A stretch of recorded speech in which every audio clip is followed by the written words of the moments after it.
시골 것 주제는 어디도 못 가네. 명절 저녁 잡채가 머리 위로 쏟아졌습니다. 뜨거운 당면이 얼굴에 들러붙고 참기름이 목을 타고 흘러내리는데 그 식탁에 둘러앉은 7명 중 단 한 사람도 괜찮냐는 말을 하지 않았습니다.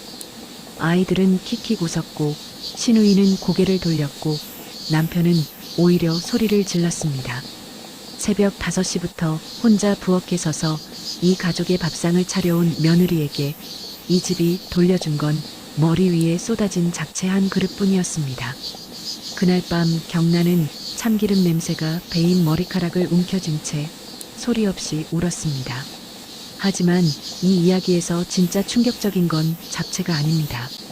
이 집 가족들이 감추고 있던 비밀, 남편의 휴대폰에 뜬 낯선 여자의 문자, 그리고 시어머니 회사에 감고 안에 잠들어 있던 장부. 경란이 이 모든 것을 알게 된 순간 이 집은 2번 다시 되돌릴 수 없는 곳으로 흘러가기 시작했습니다.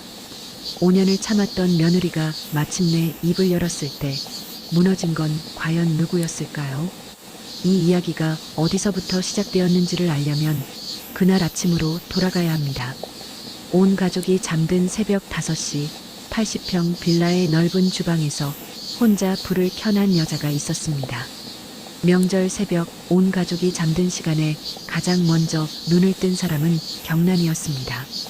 시계는 새벽 5시를 가리키고 있었고 강북 80평 빌라의 넓은 주방에는 경란 혼자뿐이었습니다. 찬 수돗물에 손을 담그자 갈라진 손가락 사이로 따가운 통증이 올라왔지만 경란은 밴드를 하나 더 붙이고 다시 칼을 잡았습니다.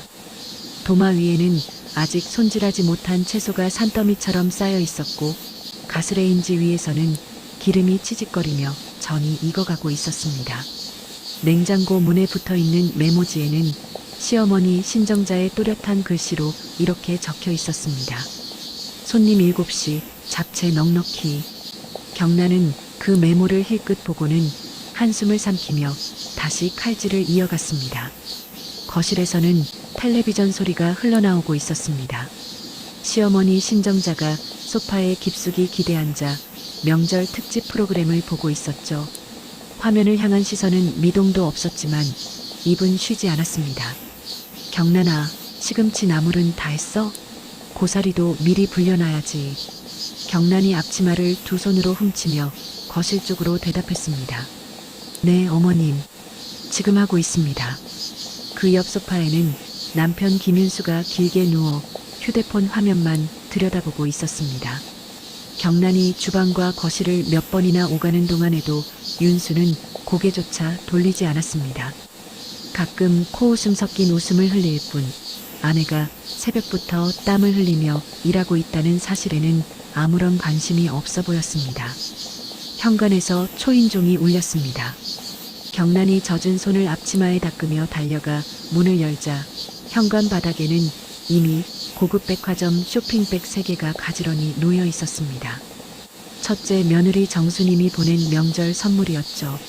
시아버지 김철수가 거실에서 고개를 내밀더니 쇼핑백을 보며 입꼬리를 올렸습니다. 역시 큰 며느리는 센스가 달라. 이런 걸 알아서 챙기는 거지.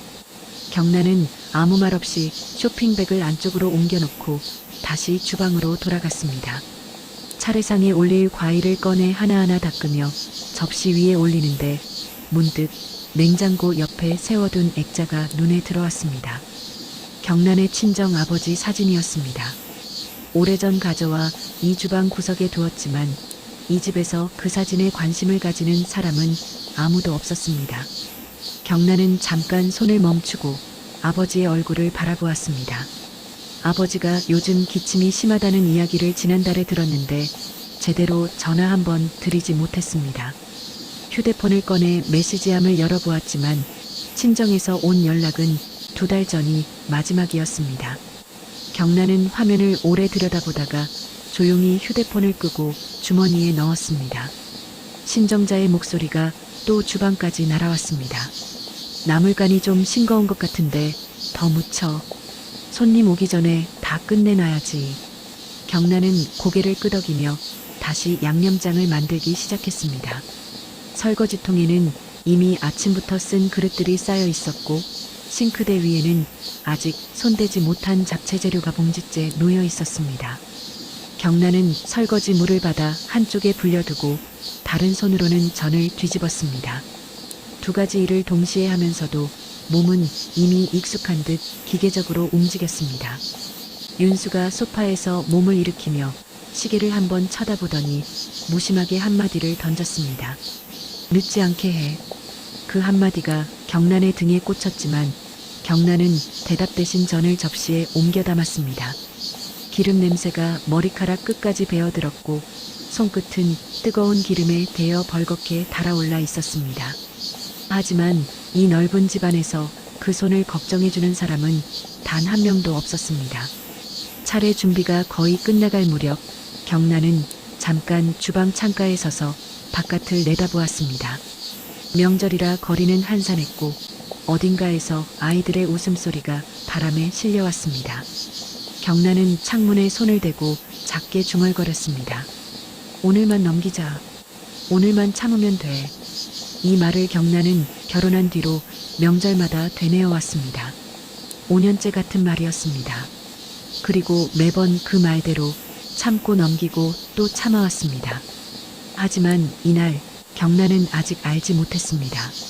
오늘 밤 이 집에서 참아온 모든 것이 한꺼번에 무너져 내릴 거라는 사실을요. 차례가 끝나고 온 가족이 거실에 둘러앉았을 때 경란의 자리는 없었습니다. 정확히 말하면 자리가 없는 게 아니라 경란이 앉을 틈이 주어지지 않았다는 게 맞을 겁니다. 상을 물리고 새 과일을 깎아내오고 커피를 타고 빈잔을 치우는 사이에 대화는 이미 한참 진행되고 있었으니까요. 첫째 며느리 정수님이 가져온 선물 상자가 거실 한가운데 펼쳐져 있었습니다. 시아버지 김철수에게는 골프 장갑, 시어머니 신정자에게는 비싼 한방 화장품 세트, 시누이 윤정에게는 백화점 상품권이 들어 있었습니다. 정수님은 포장지를 하나하나 벗겨주며 설명을 곁들였고 가족들의 얼굴에는 만족스러운 미소가 번졌습니다. 신정자가 화장품 상자를 어루만지며 고개를 끄덕였습니다. 역시 큰 며느리는 센스가 있어. 사람이 이래야지. 그 말이 거실을 가로질러 주방까지 또렷하게 들렸습니다. 경란은 싱크대 앞에서 과일 껍질을 깎다가 잠깐 손을 멈췄지만 이내 다시 칼을 움직였습니다. 익숙한 비교였습니다. 5년 동안 명절마다, 생일마다, 가족 모임마다 반복되어 온 말이었으니까요. 정수님이 커피잔을 들며 웃음기 가득한 목소리로 말했습니다. 어머님, 경란이는 순하고 착해서 좋잖아요. 저처럼 이것저것 신경 쓰는 것보다 편하실 거예요. 칭찬 같았지만 경란에게는 비수처럼 느껴지는 말이었습니다. 순하고 착하다는 말 뒤에는 만만하다는 뜻이 숨어 있다는 걸 경란은 이미 오래전에 깨달았습니다. 하지만 경란은 과일 접시를 들고 거실로 나가 조용히 테이블 위에 올려놓았을 뿐 아무 말도 하지 않았습니다. 시아버지 김철수가 골프 장갑을 손에 끼워보며 흡족한 표정을 지었습니다. 가족이란 게 뭐냐? 각자 자기 역할을 지키는 거지. 큰 며느리는 큰 며느리답게, 작은 며느리는 작은 며느리답게. 그 말에 신정자가 힘을 보태듯 고개를 끄덕이며 경란을 쳐다보았습니다. 맞아. 며느리는 부엌이 직업이야. 내가 시집 왔을 때도 그랬고 우리 어머니도 그러셨어. 그게 이 집의 전통이야. 경란은 빈 과일 껍질을 치우며 가만히 서 있었습니다. 하고 싶은 말이 목구멍까지 올라왔다가 다시 가라앉았습니다. 사실 경란은 오늘 한 가지 말을 꺼내보고 싶었습니다. 친정 아버지가 요즘 몸이 안 좋으시니 잠깐만이라도 다녀오고 싶다는 말이었습니다. 하지만 입을 열기도 전에 윤수가 경란 곁으로 다가와 낮은 목소리로 말했습니다. 오늘 괜히 말 꺼내지 마. 분위기 좋은데 파장만 커져. 경란이 조심스럽게 대답했습니다. 아버지가 많이 편찮으신 것 같아서요. 윤수가 미간을 찌푸리며 고개를 저었습니다.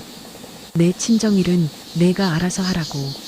여기서 그 얘기 꺼내면 엄마가 얼마나 불편해하시는지 몰라. 경란은 입술을 꾹 다물었습니다. 윤수는 이미 돌아서서 아버지 옆에 앉으며 골프 이야기를 시작하고 있었습니다. 경란이 하려던 말은 공기 속에 흩어졌고 거실에서는 웃음소리만 이어졌습니다. 잠시 후 신정자가 거실 한가운데서 두 며느리를 번갈아 보며 선언하듯 말했습니다. 이따 저녁에 윤정이네가 온다. 애들까지 5명이야. 경란아, 저녁 준비는 내가 해. 순이미는 멀리서 왔으니까 쉬어야지. 정순임이 미안한 척 양손을 모으며 경란에게 말했습니다. 경란아, 미안해. 나도 도와주고 싶은데 허리가 안 좋아서. 커피 한 잔만 더 타줄 수 있어? 경란은 고개를 숙이며 주방으로 돌아갔습니다. 커피를 타면서 경란의 머릿속에 한 문장이 떠올랐습니다. 언젠가 책에서 읽었던 아주 짧은 문장이었습니다. 사람 대접은 결국 사람이 결정한다. 그때는 그저 글자에 불과했지만 이 순간 그 문장이 가슴 한가운데를 정확히 찌르는 것 같았습니다. 신정자가 다시 목소리를 높였습니다. 이 집의 규칙은 내 말이야. 내가 정한 대로 하면 아무 문제 없어. 누구에게 하는 말인지 명확하지 않았지만 경란은 그 말이 자신을 향한 것이라는 걸 느꼈습니다. 5년 동안 이 집에서 경란이 배운 건 단 하나였습니다. 참으면 평온하다는 것. 하지만 그 평온은 누구의 것이었을까요? 경란은 커피잔을 정수님에게 건네고 다시 주방으로 돌아오면서 처음으로 이런 생각을 했습니다. 내가 없어도 이 집은 굴러갈까? 누가 전을 부치고, 누가 나무를 묻히고, 누가 설거지를 할까? 아마 굴러가겠죠. 다른 누군가를 이 부엌에 세우면 되니까. 그 순간 경란은 자신이 이 집에서 사람이 아니라 역할이었다는 것을 어렴풋이 깨달았습니다. 윤수가 외출 준비를 하며 현관 쪽으로 가다가 경란에게 한마디를 남겼습니다. 너만 참으면 다 평온해. 알지? 경란은 대답하지 않았습니다. 젖은 행주를 꼭 쥔 손이 하얗게 질려 있었지만 아무도 그 손을 보지 않았습니다. 정경란 31살. 결혼한 지 5년째, 이 집의 둘째 며느리였습니다. 경란이 이 가족 안에서 어떤 위치에 있는지를 이해하려면 이 집의 사람들을 하나하나 들여다봐야 합니다. 시어머니 신정자는 올해 65살이었습니다. 해산물 수입 회사를 운영하고 있었는데 이 집의 진짜 권력은 신정자에게 있었습니다. 며느리에게 할 일을 정해주고 집안 행사를 혼자 결정하고 가족 모임에서 누가 어디에 앉을지까지 지시하는 사람이었죠. 신정자에게 며느리란 가족의 일원이 아니라 집안일을 위해 존재하는 사람이었고 특히 둘째 며느리 경란은 그 역할에 가장 충실해야 하는 존재였습니다. 시아버지 김철수는 해양경찰 출신으로 퇴직 후에도 업계에 넓은 인맥을 유지하고 있었습니다. 가족 앞에서 큰 소리를 내는 일은 드물었지만 그의 한마디는 이 집의 방향을 결정하곤 했습니다. 체면과 직위를 무엇보다 중시하는 사람이었고 첫째 며느리 정수님의 친정이 사업가 집안이라는 이유만으로 유독 대우가 달랐습니다.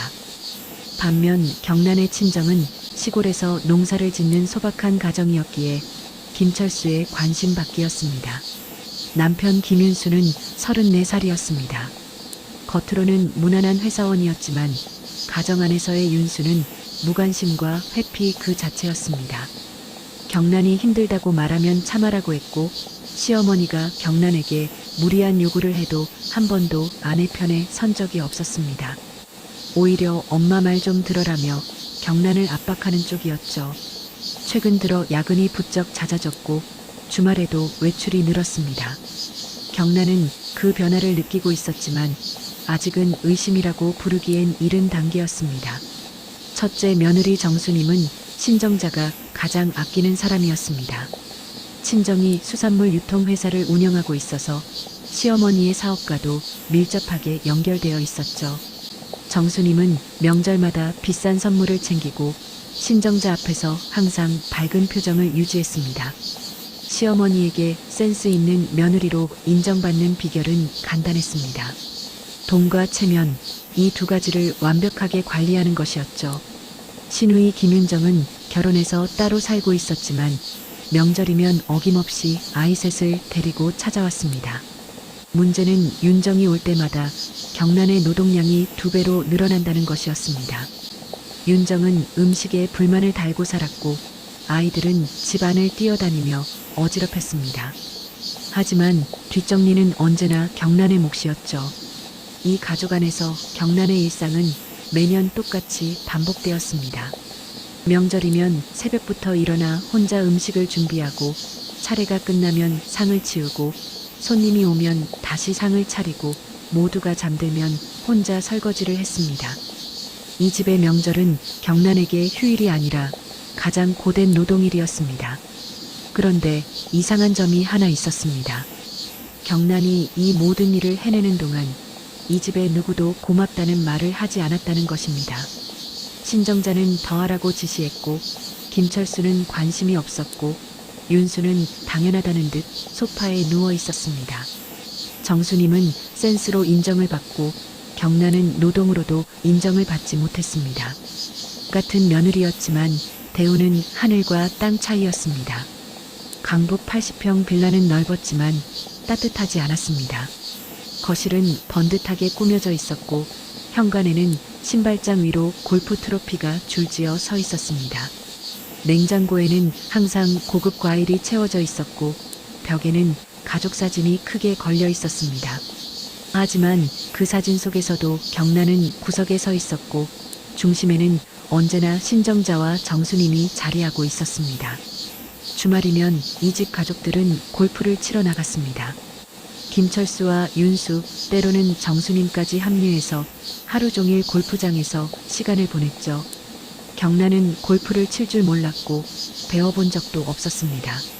아무도 경란에게 같이 가자고 말한 적이 없었으니까요. 경란이 집에 남아 빨래를 개고 저녁 반찬을 준비하고 시어머니의 약을 챙기는 동안 가족들은 푸른 잔디 위에서 웃고 있었습니다. 경란은 가끔 혼자 있는 저녁 시간에 휴대폰을 꺼내 친정 아버지에게 전화를 걸려고 했습니다. 하지만 번번이 망설이다 화면을 꺼버렸죠. 아버지에게 괜찮다고 거짓말하는 것도 지쳤고 걱정을 끼치고 싶지도 않았기 때문입니다.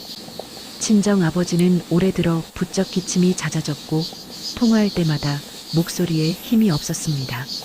경란은 그 목소리가 귓가에서 떠나지 않았지만 시댁을 비우고 친정에 간다는 말은 이 집에서 금기에 가까웠습니다.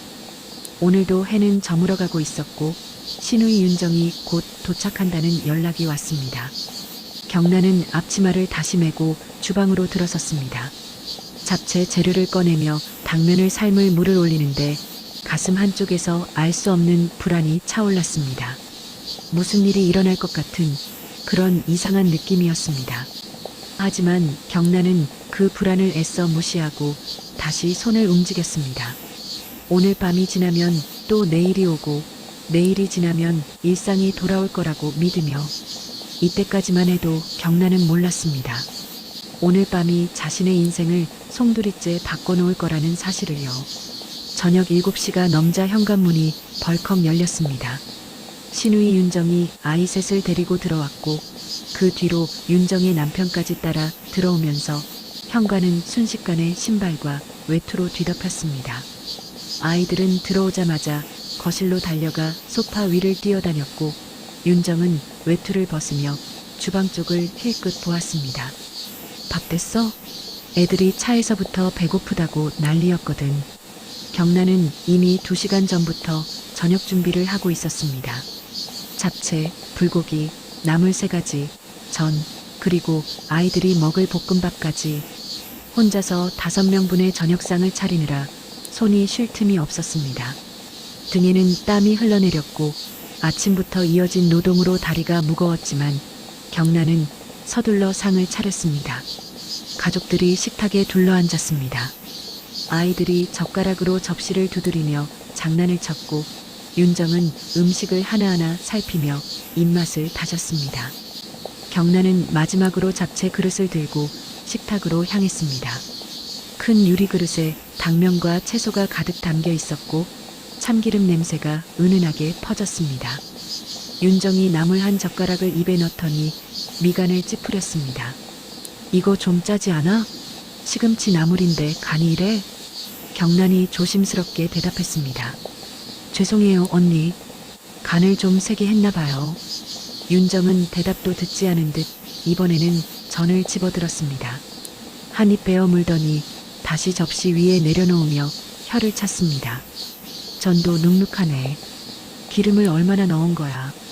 바삭해야 맛있지. 이건 뭐 기름에 절인 것 같아. 경란의 얼굴이 붉어졌습니다. 새벽 5시부터 부엌에 서서 만든 음식이었지만 경란은 고개를 숙이며 말했습니다. 다시 부칠까요? 윤정이 손을 내저었습니다. 됐어, 됐어. 먹는다 먹어. 하지만 윤정의 불만은 거기서 끝나지 않았습니다. 불고기 양이 적다. 볶음밥에 김치가 너무 많다. 국이 미지근하다. 한 가지를 먹을 때마다 한 가지씩 트집을 잡았고 경란은 그때마다 죄송하다는 말을 반복하며 부엌과 식탁을 오갔습니다. 시어머니 신정자는 골프를 치고 돌아와 아직 외출 중이었고 윤수도 자리에 없었습니다. 이 식탁에서 경란의 편이 되어줄 사람은 아무도 없었습니다. 아이들이 식탁 아래에서 장난을 치다가 의자를 밀치는 바람에 식탁이 흔들렸습니다. 경란이 놀라서 그릇을 잡으려는 순간 윤정이 잡채 그릇을 손등으로 밀어냈습니다. 짜증 섞인 동작이었는지 일부러였는지는 알 수 없었습니다. 하지만 결과는 명확했습니다. 커다란 유리 그릇이 식탁 가장자리를 타고 미끄러지더니 경란의 무릎을 스치며 바닥으로 떨어졌습니다. 그릇은 깨지지 않았지만 참기름에 범벅된 잡채가 경란의 머리 위에서부터 어깨, 가슴, 무릎까지 그대로 쏟아졌습니다. 뜨거운 당면이 목덜미에 달라붙었고 참기름이 눈 위로 흘러내렸습니다. 경란은 순간 숨을 멈췄습니다. 식탁이 조용해졌습니다. 아주 짧은 침묵이었습니다. 그리고 아이들이 킥킥 웃기 시작했습니다. 경란의 머리에 당면이 걸려있는 모습이 우스웠던 거죠. 윤정은 고개를 돌리며 아이들에게 밥 먹으라고만 말했습니다. 경란에게 괜찮냐고 묻지 않았습니다. 미안하다는 말도 하지 않았습니다. 경란을 쳐다보지도 않았습니다. 마치 바닥에 물을 엎지른 것처럼 그저 사소한 사고로 취급하는 듯 했습니다. 경란은 참기름이 흐르는 얼굴을 앞치마로 닦으며 천천히 일어섰습니다. 무릎이 떨렸지만 내색하지 않았습니다. 바닥에 흩어진 잡채를 손으로 주워 담기 시작했는데 그 순간 현관문이 열리는 소리가 들렸습니다. 골프를 마치고 돌아온 시어머니 신정자가 거실로 들어서더니 바닥에 쭈그려 앉아 잡채를 줍고 있는 경란을 내려다보았습니다. 술기운이 오른 신정자의 얼굴에는 불쾌함이 가득했습니다. 상황을 파악하려 하기보다 눈앞의 광경만 보고 판단을 내렸습니다. 아이고, 꼴 좀 봐. 시골꺼티는 어디 안 가네. 음식을 만들어도 모자랄 판에 밥상에서 사고를 치고 앉아있어. 경란의 손이 멈췄습니다. 참기름에 젖은 머리카락이 얼굴에 들러붙어 있었고 눈가에는 기름인지 눈물인지 알 수 없는 것이 번지고 있었습니다. 경란은 고개를 들어 시어머니를 올려다보았지만 신정자는 이미 윤정에게 돌아서서 손주들 안부를 묻고 있었습니다. 그때 윤수가 현관으로 들어왔습니다. 경란은 순간 남편이 자신에게 손을 내밀어 줄 거라는 작은 기대를 품었습니다. 5년의 결혼 생활 동안 한 번도 이루어진 적 없는 기대였지만 이 순간만큼은 그래도 혹시 하는 마음이 있었습니다. 윤수가 바닥에 앉아있는 경란을 내려다보며 말했습니다. 야, 뭐 하는 거야? 치울 거면 빨리 치워. 사람들 보는 앞에서 버릇없게. 그 한마디가 경란의 마지막 기대를 산산조각 냈습니다. 잡채를 쏟은 것은 경란이 아니었습니다. 하지만 이 집에서는 그게 중요하지 않았습니다. 잘못은 언제나 경란의 몫이었고 사과는 언제나 경란이 해야 하는 것이었습니다. 경란은 아무 말 없이 잡채를 다 치우고 행주로 바닥을 닦았습니다. 그리고 천천히 일어나 부엌을 지나 안방으로 걸어갔습니다. 아무도 경란을 부르지 않았습니다. 아무도 어디 가냐고 묻지 않았습니다. 경란이 안방 문을 조용히 닫는 소리만 복도에 울렸습니다. 문이 닫힌 뒤에도 거실에서는 웃음소리가 계속되었습니다. 윤정이 아이들에게 과일을 깎아주라고 소리쳤고 신정자가 골프장 이야기를 하며 웃었습니다. 경란이 방금 무슨 일을 겪었는지 누구도 신경 쓰지 않았습니다. 안방 문 너머 참기름 냄새가 배인 머리카락을 움켜쥔 채 경란은 소리 없이 울고 있었습니다. 5년 동안 참아온 것들이 한꺼번에 쏟아지는 것 같았지만 그 울음소리는 거실의 웃음소리에 묻혀 아무에게도 닿지 않았습니다. 안방은 어두웠습니다. 경란은 불을 켜지 않았습니다. 침대 모서리에 걸터앉아 참기름에 젖은 머리카락을 손가락으로 쓸어내리면서 한참 동안 아무 생각도 하지 못했습니다. 머릿속이 텅 빈 것 같으면서도 동시에 너무 많은 것들이 뒤엉켜 있는 기분이었습니다. 코끝에서 참기름 냄새가 가시질 않았고 그 냄새가 올라올 때마다 아까 그 순간이 다시 떠올랐습니다.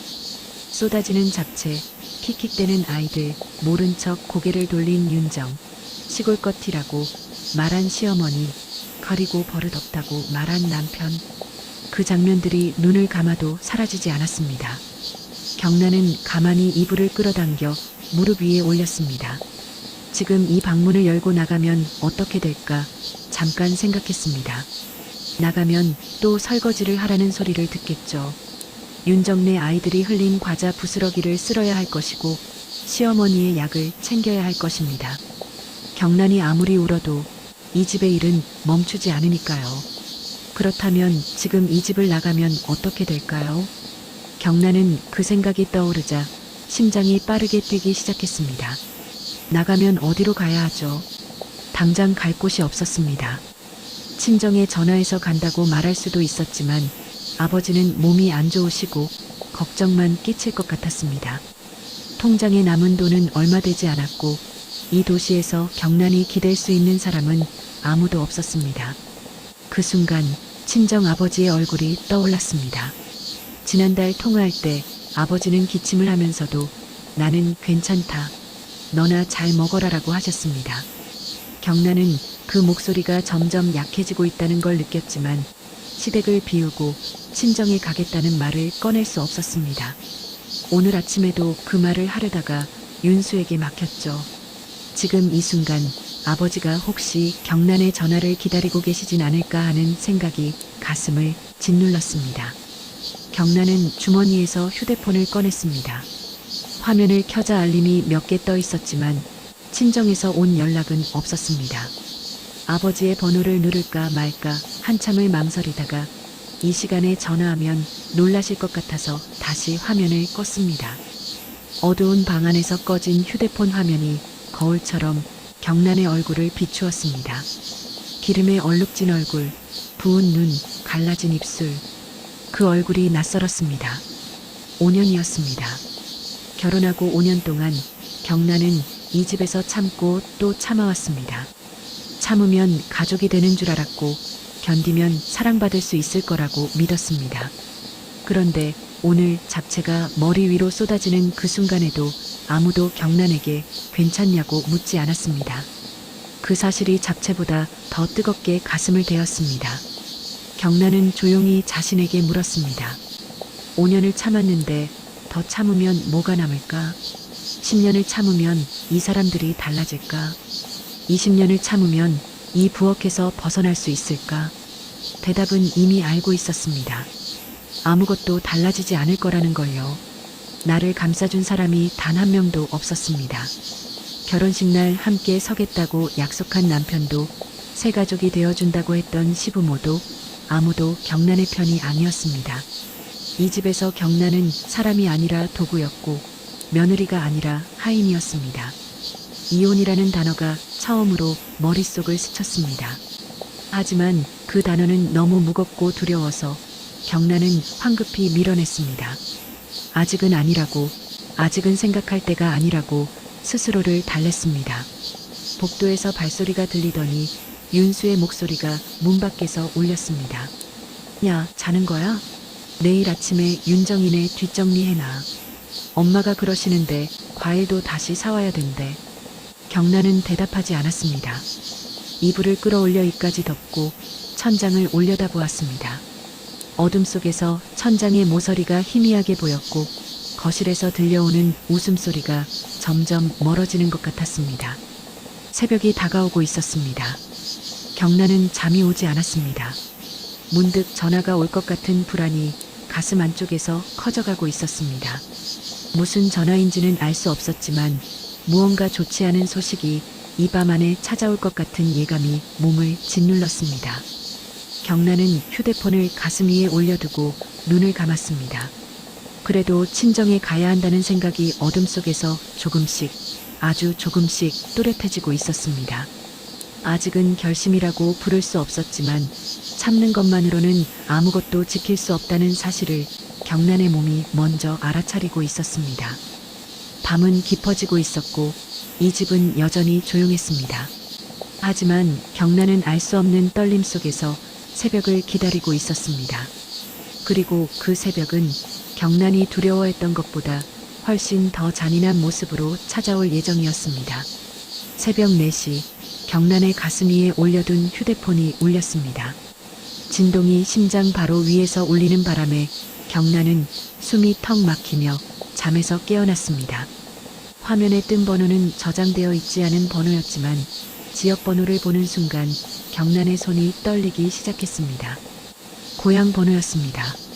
전화를 받자 다급한 남자 목소리가 들렸습니다. 친정집 옆에 사시는 이웃 아저씨였습니다. 경란아, 나 옆집 아저씨다. 아버지가 새벽에 쓰러지셨어. 지금 병원으로 옮기고 있는데 빨리 와라. 경란의 머릿속이 하얘졌습니다. 아버지, 쓰러지셨다. 병원. 그 단어들이 제대로 조합되지 않았습니다. 입술이 바들바들 떨렸지만 겨우 한마디를 내뱉었습니다. 아버지가 지금 어디 병원이요? 아저씨가 병원 이름을 알려주었고 경란은 그 이름을 되뇌며 침대에서 벌떡 일어났습니다. 옷을 갈아입을 여유가 없었습니다. 어젯밤 잡채 얼룩이 남아있는 옷 위에 외투만 걸치고 지갑과 휴대폰만 움켜쥔 채 방문을 열었습니다. 복도는 캄캄했습니다. 안방에서 윤수의 코 고는 소리가 들렸고 시어머니 방에서는 아무 기척이 없었습니다. 경란은 잠든 가족들 사이를 지나 현관에 섰습니다. 신발을 꿰는 손이 떨려서 2번이나 끈을 놓쳤습니다. 뒤를 돌아보았지만 아무도 나오지 않았습니다. 배웅은커녕 인기척조차 없었습니다. 경란은 현관문을 열고 새벽 공기 속으로 나섰습니다. 계단을 내려가며 윤수에게 전화를 걸었습니다. 신호가 길게 울렸지만 받지 않았습니다. 문자를 남겼습니다. 아버지가 위독하시대요. 지금 내려갑니다. 답장은 오지 않았습니다. 시어머니에게도 전화를 걸었지만 역시 받지 않았습니다. 터미널까지 택시를 타고 가는 동안 경란은 창밖을 보지 못했습니다. 눈앞이 뿌옇게 흐려져 있었고 손에 쥔 휴대폰만 계속 들여다보았습니다. 혹시 아버지가 괜찮다는 연락이 오지 않을까? 혹시 병원에서 전화가 오지 않을까? 하지만 화면은 조용했습니다. 첫차 고속버스에 올라탔습니다. 좌석에 앉자마자 다리에 힘이 풀렸고 그제야 경란은 자신이 신발을 짝짝이로 신고 왔다는 걸 알았습니다. 하지만 그런 건 아무래도 상관없었습니다. 버스가 출발하고 고속도로에 올라서자 창밖으로 새벽 하늘이 조금씩 밝아지기 시작했습니다. 경란은 이마를 창문에 기대고 눈을 감았지만 잠이 올 리 없었습니다. 3시간이 걸렸습니다.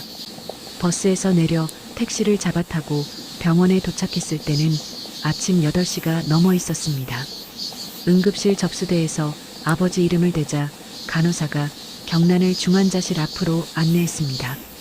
복도를 걸어가는 동안 소독약 냄새가 코를 찔렀고 경란의 심장은 터질 것처럼 뛰고 있었습니다. 중환자실 유리창 너머로 아버지가 보였습니다.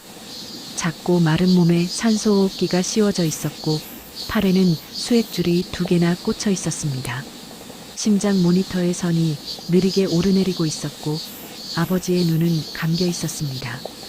경란은 유리창에 손을 대고 아버지의 얼굴을 들여다보았습니다. 마지막으로 본 것보다 훨씬 수척해져 있었고 광대뼈가 도드라져 보였습니다. 담당 의사가 다가와 설명했습니다. 급성 폐렴이었습니다. 평소 기관지가 약한 데다 제때 치료를 받지 못해서 상태가 급격히 악화된 거라고 했습니다. 경란은 의사의 말을 들으면서 고개를 끄덕였지만 귀에 들어오는 건 반도 안 되었습니다. 머릿속에는 한 가지 생각만 맴돌고 있었습니다. 내가 왜 이제서야 왔을까? 왜 진작 오지 못했을까? 의사가 동의서를 내밀었고 경란은 떨리는 손으로 서명했습니다. 최선을 다하겠다는 의사의 말에 고개를 숙이며 감사하다고 말했지만 목소리가 나오지 않아 입모양만 움직였습니다. 경란은 중환자실 앞 의자에 앉아 아버지가 눈을 뜨시기를 기다렸습니다. 1시간, 2시간이 지났지만 아버지의 상태는 나아지지 않았습니다. 오후가 되자 의사가 다시 나왔고 표정이 아침과는 달랐습니다. 경란은 그 표정만 보고도 무슨 말이 나올지 알 수 있었습니다. 아버지는 그날 저녁 경란의 손을 잡은 채 눈을 감으셨습니다. 경란은 아버지의 차가워져가는 손을 놓지 못하고 한참을 앉아 있었습니다. 눈물이 멈추지 않았지만 소리를 내어 울지는 못했습니다. 울음소리가 아버지를 놀라게 할 것만 같아서요. 장례 절차를 혼자 결정해야 했습니다. 경란은 눈물을 닦고 장례식장 직원과 이야기를 나누며 빈소를 마련했습니다. 그 사이에도 시댁에 부고 전화를 걸었습니다. 친정자가 전화를 받았습니다. 그래, 알았어. 내일은 내가 알아서 처리해. 그 한마디가 전부였습니다. 위로도 걱정도 내려가겠다는 말도 없었습니다. 윤수에게서는 한참 뒤에 문자 한 통이 왔습니다. 바빠서 못 가. 잘 처리해. 경란은 그 문자를 오래 들여다보다가 화면을 껐습니다. 빈소에 홀로 앉아있는 경란의 모습은 이 가족의 모든 것을 말해주고 있었습니다. 아버지를 잃은 딸에게 달려와주는 가족이 한 명도 없다는 것. 그것이 바로 경란이 5년 동안 속해 있던 가족의 진짜 모습이었습니다. 경란은 텅 빈 빈소에서 아버지 영정 사진을 바라보며 조용히 입을 열었습니다. 아빠, 미안해요. 더 일찍 올걸. 그 말이 빈 장례식장에 울려 퍼졌지만 돌아오는 대답은 없었습니다. 경란은 그제야 자신이 시댁이라는 세계에서 완전히 홀로 남겨졌다는 것을 온몸으로 느꼈습니다. 장례 이틀째 밤이었습니다. 조문객은 손에 꼽을 정도였습니다. 아버지가 오랫동안 시골에서 혼자 지내셨기 때문에 찾아올 사람이 많지 않았고 경란이 서울로 시집간 뒤로는 동네와의 인연도 점점 멀어져 있었습니다. 빈소 안에는 국화 향기와 향연기만 가득했고 경란은 상주석에 혼자 앉아 멍하니 영정 사진을 바라보고 있었습니다. 밤 10시가 넘어서 발소리가 들렸습니다. 장례식장 복도에서 누군가 걸어오는 소리였는데 경란은 고개를 돌릴 힘도 없어서 그냥 앉아 있었습니다. 발소리가 빈소 앞에서 멈추더니 조용히 안으로 들어왔습니다. 향을 피우고 헌화하고 고개를 숙여 절을 올리는 동안 경란은 그 뒷모습을 바라보았습니다. 조문을 마치고 돌아선 남자의 얼굴을 보는 순간 경란은 눈을 크게 떴습니다. 오래전 기억이 한꺼번에 밀려왔습니다. 현수 오빠? 전현수였습니다. 같은 동네에서 자란 3살 위의 오빠로 경란이 초등학교 다닐 때 같은 골목에서 뛰어놀던 사이였습니다. 경란의 아버지가 여름이면 수박을 잘라 동네 아이들에게 나눠주셨는데 현수는 그때마다 가장 먼저 달려오던 아이였죠. 중학교 때 현수네 가족이 이사를 가면서 연락이 끊겼고 그 뒤로는 소식을 들은 적이 없었습니다. 현수가 조용히 경란 옆에 앉았습니다. 소식 듣고 왔어. 많이 힘들지? 경란은 대답하려 했지만 목이 메어 말이 나오지 않았습니다. 고개만 끄덕였습니다. 현수는 더 묻지 않았습니다. 그냥 옆에 앉아 있어 주었습니다.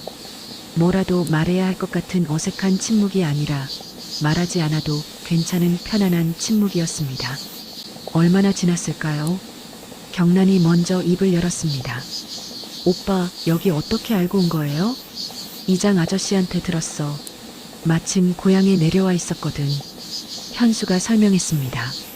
서울에서 변호사로 일하고 있는데 이번 주에 어머니 산소에 다녀오려고 고향에 내려온 참이었다고요. 이장 아저씨에게 경란 아버지의 부고를 듣고 장례식장을 찾아온 것이었습니다.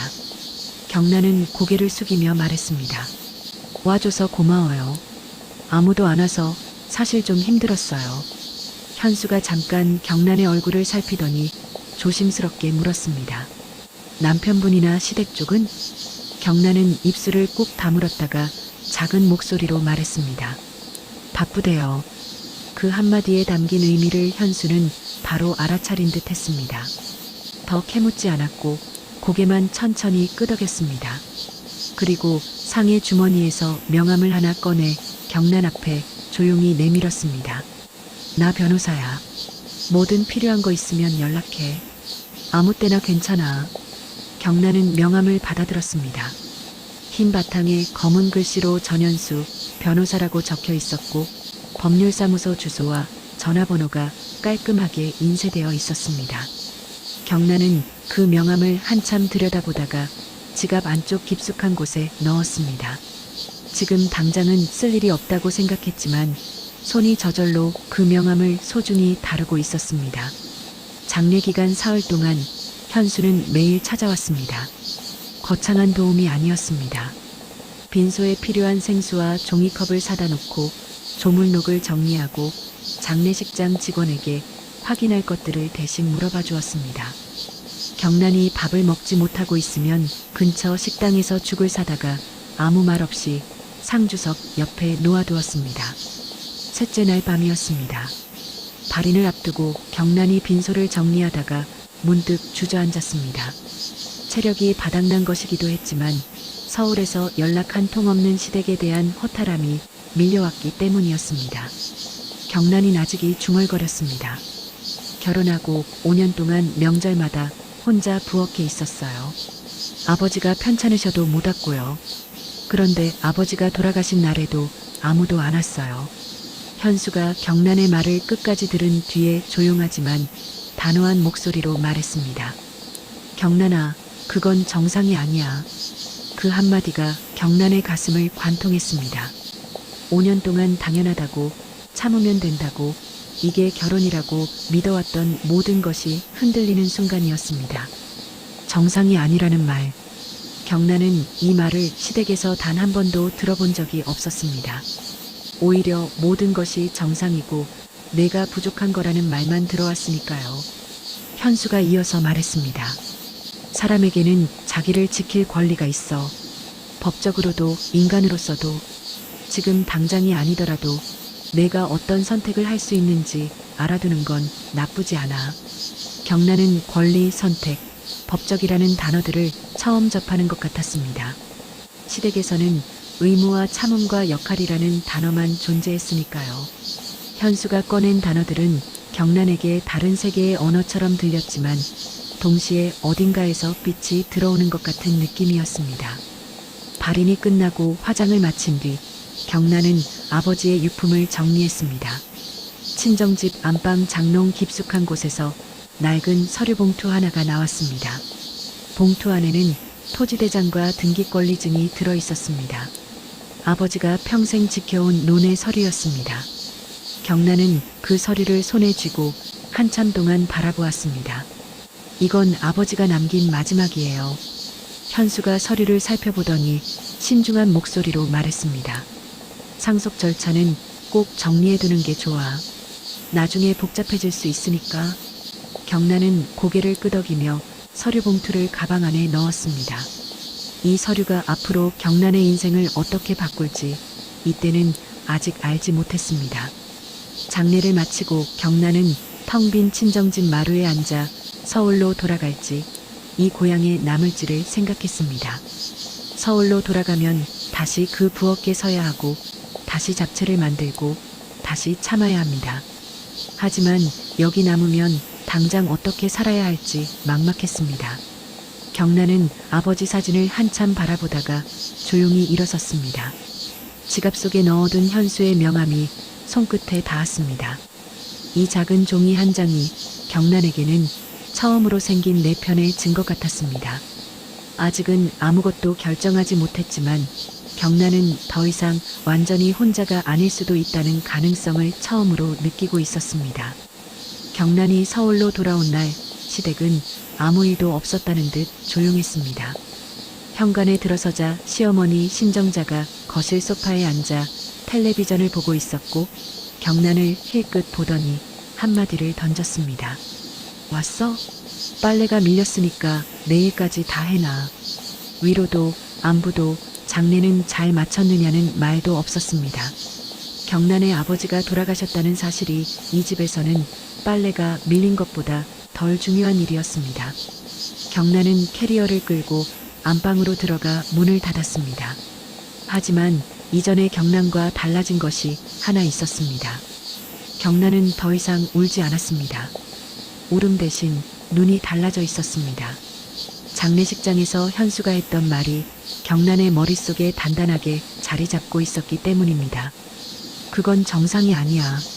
내가 어떤 선택을 할 수 있는지 알아두는 건 나쁘지 않아. 그 말들이 경란의 시선을 바꿔놓았습니다. 이제 경란은 참는 대신 기록하기로 했습니다. 다음 날부터 경란은 작은 수첩을 하나 마련했습니다. 누가 무슨 말을 했는지, 언제 어떤 일이 있었는지, 날짜와 시간을 적기 시작했습니다. 신정자가 시골 것이라고 모욕한 날짜, 윤수가 버릇없다고 한 날짜, 명절마다 혼자 부엌에 서야 했던 기록, 친정 방문을 막은 횟수까지 5년 동안의 기억을 하나하나 되짚으며 수첩에 적어 내려갔습니다. 겉으로는 이전과 똑같았습니다. 시어머니가 시키는 대로 빨래를 하고 밥을 짓고 설거지를 했습니다. 하지만 속으로는 완전히 다른 사람이 되어 있었죠.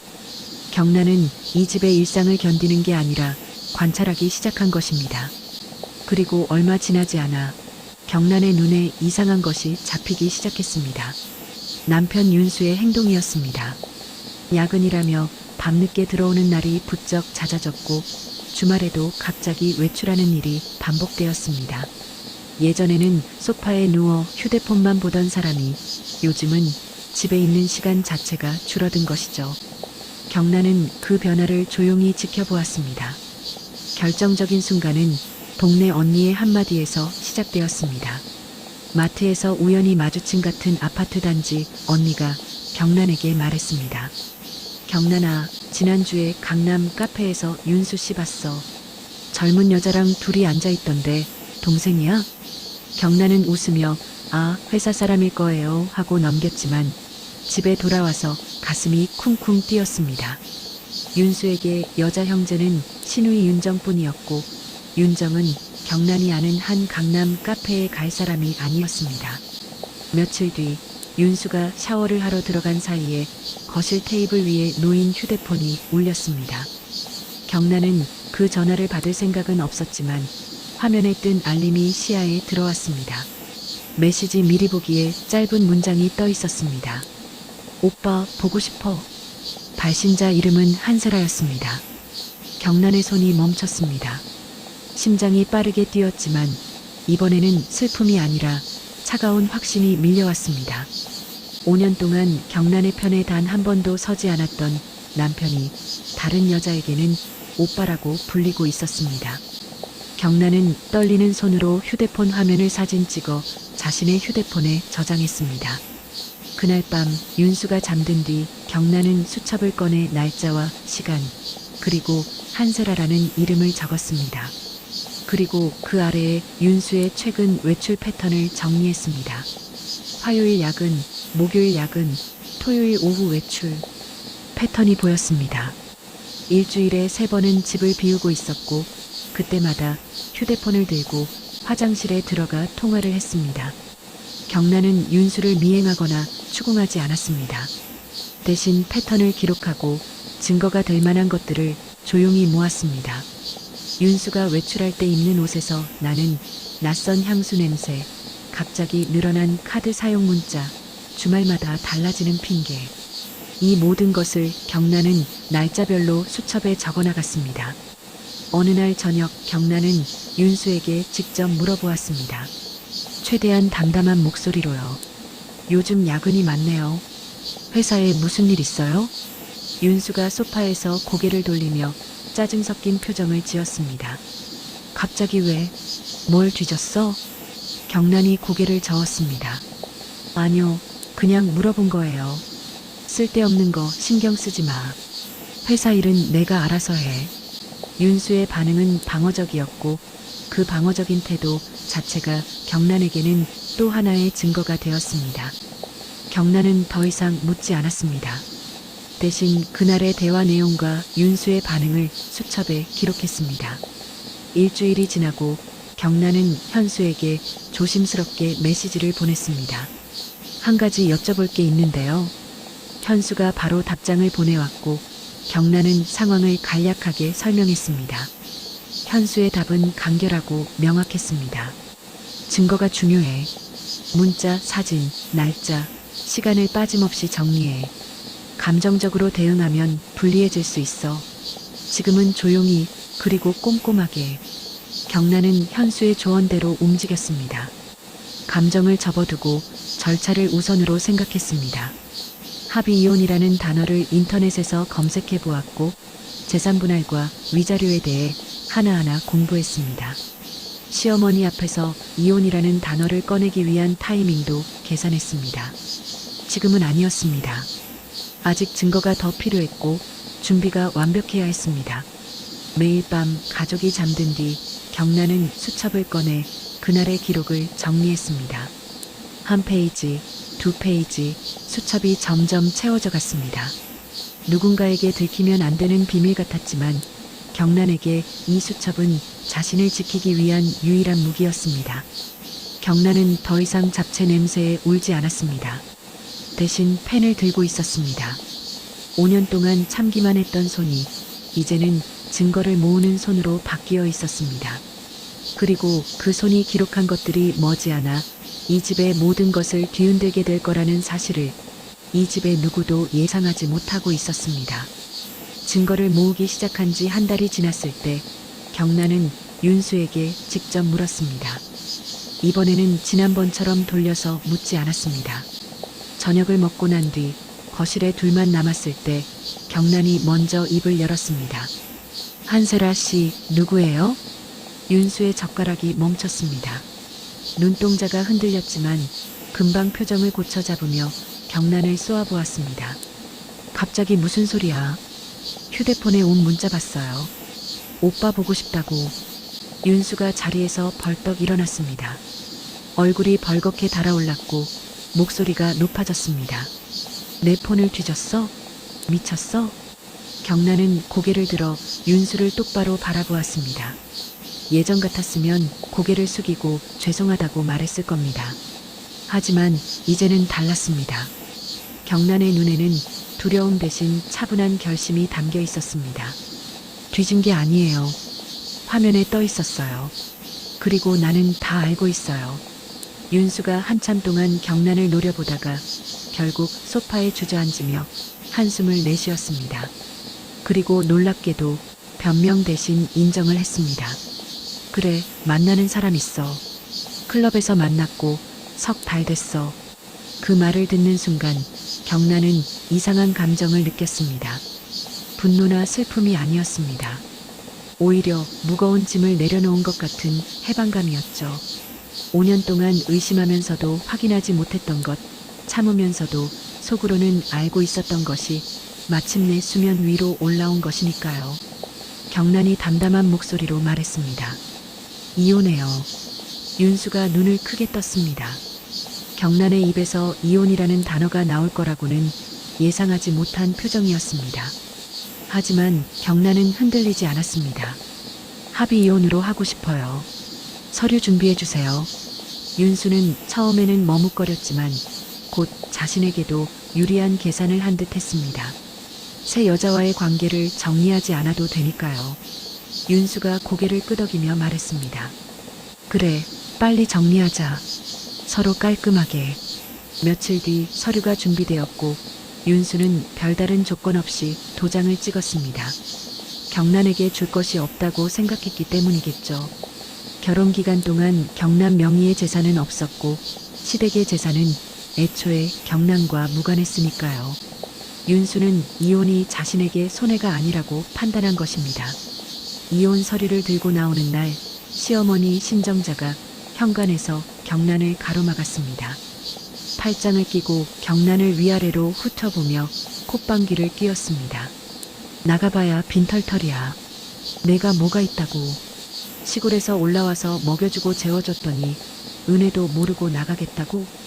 경란은 그 말을 들으며 잠깐 발걸음을 멈췄습니다. 5년 전이었다면 그 말에 주저앉았을 것입니다. 하지만 지금의 경란은 달랐습니다. 경란은 시어머니를 한번 바라보고 아무 대답도 하지 않았습니다. 그리고 뒤돌아보지 않고 현관문을 나섰습니다. 엘리베이터 문이 닫히는 순간 경란은 가슴이 벌렁거렸습니다. 두려움과 해방감이 뒤섞여 있었죠. 하지만 돌아가고 싶다는 생각은 단 한순간도 들지 않았습니다. 경란은 고향으로 가기로 했습니다. 아버지가 남긴 빈집이 있으니까요. 당장 화려한 계획이 있는 것은 아니었습니다. 캐리어 하나에 옷 몇 벌과 수첩, 그리고 아버지의 서류 봉투가 전부였습니다. 하지만 경란에게는 그것으로 충분했습니다. 고속버스를 타고 고향에 도착한 건 저녁 무렵이었습니다. 버스에서 내려 논뚝길을 걸어가는데 가을바람이 볼을 스쳤습니다. 논에는 추수가 끝난 뒤에 그루터기만 남아있었고 하늘은 노을빛으로 물들어 있었습니다. 경란은 캐리어를 끌며 천천히 걸었습니다. 이 길을 마지막으로 걸은 게 아버지 장례 때였다는 생각이 들자 가슴이 먹먹해졌지만 발걸음은 멈추지 않았습니다. 아버지의 집은 빈집 특유의 냄새가 나고 있었습니다. 먼지가 쌓인 마루, 기울어진 대문, 깨진 창문 하나. 집 안에 들어서자 전기가 끊겨 있어서 손전등으로 방안을 비추었습니다. 아버지가 쓰시던 방에는 낡은 이불이 그대로 개켜져 있었고 벽에는 경란이 초등학교 때 그린 그림이 아직 붙어 있었습니다. 경란은 마루에 캐리어를 내려놓고 잠시 서서 집안을 둘러보았습니다. 지붕에서 물이 샌 자국이 보였고 부엌 보일러는 작동할지 알 수 없었습니다. 수리할 것이 한두 가지가 아니었고 당장 내일부터 어떻게 생계를 이어갈지도 막막했습니다. 하지만 이상하게도 시댁의 80평 빌라보다 이 허름한 시골집이 더 따뜻하게 느껴졌습니다. 경란은 가방에서 서류 봉투를 꺼냈습니다. 아버지가 남긴 토지대장과 등기권리증, 아버지가 평생 지켜온 이 논이 경란에게 남은 유일한 재산이었습니다. 서류를 들여다보며 경란은 생각했습니다. 아직은 이 서류가 어떤 의미를 갖는지 정확히 알 수 없었지만 아버지가 마지막으로 남긴 것이라는 사실만으로도 소중했습니다. 밤이 깊어지자 현수에게서 메시지가 왔습니다. 잘 도착했어? 경란은 짧게 답했습니다. 네, 도착했어요. 고마워요. 현수가 다시 보내왔습니다. 내일 내려갈게. 필요한 거 있으면 말해. 경란은 휴대폰을 내려놓고 아버지 방 이불 위에 누웠습니다. 천장에 금이가 있었고 바깥에서 벌레 우는 소리가 들렸습니다. 시댁의 넓고 조용한 안방과는 비교할 수 없이 낡고 좁은 공간이었지만 경란의 입가에 희미한 미소가 번졌습니다. 내가 다시 선택할 수 있습니다. 경란은 그 말을 소리내어 말해보았습니다. 작은 목소리였지만 빈집 안에 울려 퍼지며 생각보다 또렷하게 들렸습니다. 5년 만에 처음으로 경란은 자신의 목소리가 자신에게 돌아오는 걸 들었습니다. 고향에 자리를 잡은 지 보름이 지났을 무렵 경란은 조금씩 일상의 리듬을 찾아가고 있었습니다. 현수가 내려와서 전기와 수도를 다시 연결해 주었고 마을 이장 아저씨가 보일러 수리를 도와주었습니다. 경란은 아침마다 마당을 쓸고 아버지가 가꾸시던 텃밭 주변의 잡초를 뽑았습니다. 손에 흙이 묻는 게 오랜만이었는데 그 감촉이 의외로 편안했습니다. 하지만 평온은 오래가지 않았습니다. 시댁 쪽에서 소문이 퍼지기 시작한 것이죠. 먼저 연락이 온 건 동네 이장 아저씨였습니다. 마을 회관에서 경란을 불러 조심스럽게 말했습니다. 경란아, 서울에서 누가 전화를 했더라고. 내 시어머니라는 분인데 너 여기 있냐고 묻더라. 경란의 표정이 굳어졌습니다. 신정자가 경란의 행방을 수소문하고 있다는 뜻이었습니다. 이혼 서류에 도장까지 찍어놓고도 경란이 어디서 뭘 하는지 감시하려는 것이었죠. 경란은 이장 아저씨에게 부탁했습니다. 아저씨, 혹시 또 전화 오면 모른다고 해주세요. 이장 아저씨가 고개를 끄덕였지만 경란의 마음은 편치 않았습니다. 시댁이 왜 지금 와서 경란을 찾는 걸까? 이혼했으니 끝난 관계 아닌가?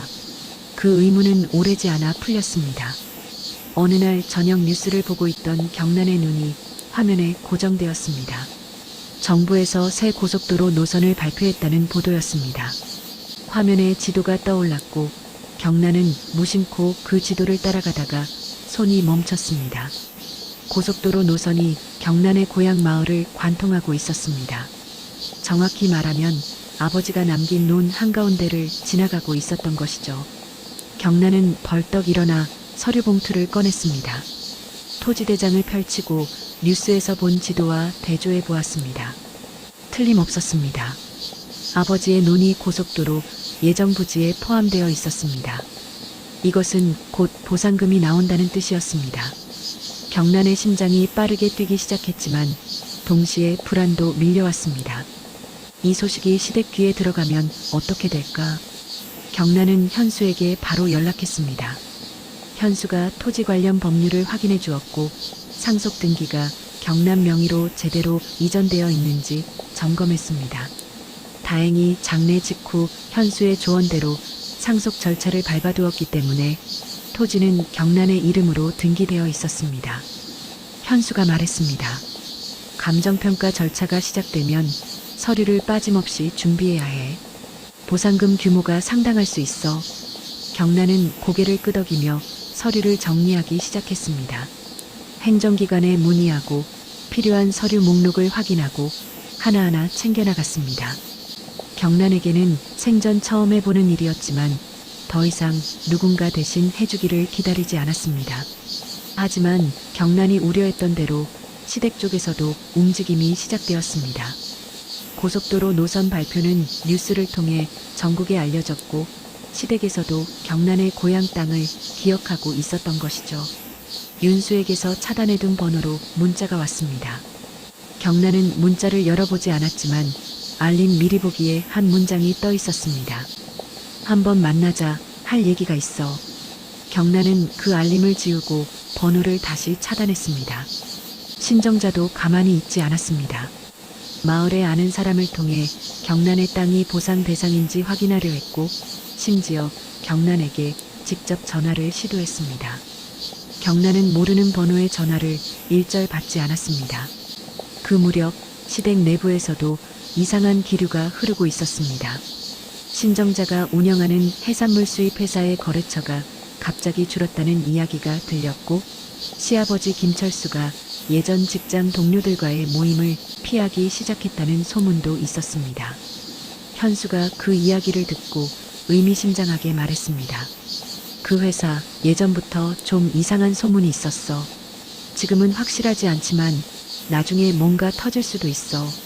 경란은 그 말의 의미를 정확히 이해하지 못했지만 시댁이 겉으로 보이는 것처럼 탄탄하지만은 않다는 느낌을 받았습니다. 생활은 여전히 빠듯했습니다. 아버지가 남긴 통장 잔고는 장례비와 집 수리비로 거의 바닥나 있었고 보상금이 언제 확정될지는 알 수 없었습니다. 경란은 마을 근처 작은 식당에서 아르바이트를 시작했습니다. 새벽에 일어나 텃밭을 돌보고 낮에는 식당에서 일하고 저녁에는 서류를 정리하는 생활이 반복되었습니다. 힘들었지만 누군가의 지시가 아니라 자신의 선택으로 움직이고 있다는 사실이 경란을 버티게 해주었습니다. 마을 사람들의 시선도 쉽지 않았습니다. 이혼하고 혼자 돌아온 젊은 여자에 대한 수군거림이 있었고 가끔은 불쾌한 말이 귀에 들어오기도 했습니다. 하지만 경란은 고개를 숙이지 않았습니다. 인사를 하고 일을 하고 묵묵히 자신의 자리를 만들어갔습니다. 어느 날 밤 경란은 서류를 정리하다가 창밖을 내다보았습니다. 아버지의 논이 어둠 속에서 넓게 펼쳐져 있었습니다. 그논 위로 고속도로가 지나갈 거라는 사실이 아직도 실감나지 않았습니다. 아버지가 평생 허리를 굽히며 일구신 논이 이제는 경란의 새 삶을 열어줄 열쇠가 될 수도 있다는 것이죠. 하지만 경란은 알고 있었습니다. 그 열쇠를 쥐고 있다는 사실이 시댁에 알려지면 더 큰 폭풍이 몰려올 거라는 것을요. 이미 윤수와 신정자가 수소문을 시작한 이상 시간 문제였습니다.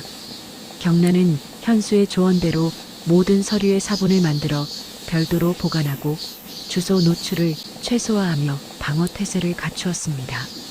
밖에서는 가을바람이 거세지고 있었고 경란은 창문을 닫으며 조용히 중얼거렸습니다.